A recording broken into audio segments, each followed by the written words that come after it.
Maar kyk nou wil hy duwe daar, maar ek sit net vir hulle so 'n bietjie uit. Dat hulle hom net so tuistie kry, maar daar sit ou Randy nou weer daar op die top van daai boompie. Hy is die baas van die plaas. Hier kom hy, kom hy, kom hy, kom hy, kom hy, kom hy. Ja, gaat hy weer.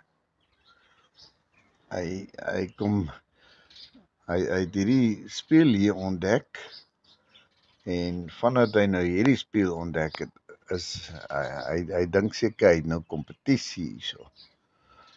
Want, ek sit hier en gesels, en dan dink hy nou, ek weet nie, hy raak seker jaloers of iets. En dan dink hy nou aan hierdie voeltjie wat nou hier binnekant in die speel is, en dan kom pik hy homself. Maar, dis nou sy routine. Hy vlieg nou daarna toe, hy vlieg aan na die ander boom toe, vlieg hy partykeer weer terug, en dan vlieg hy nou hier na die speel toe. Dan,